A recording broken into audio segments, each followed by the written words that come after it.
আর ভয় নেই, আপনি এখন যেতে পারেন। ওই গুন্ডার হাত থেকে রক্ষা করে আপনি সত্যি আমার ভাইয়ের কাজটি করলেন। ভাই?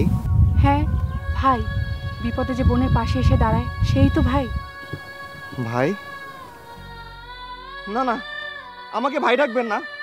আমার খুব যন্ত্রণা হয়, আমার খুব যন্ত্রণা হয়। আমার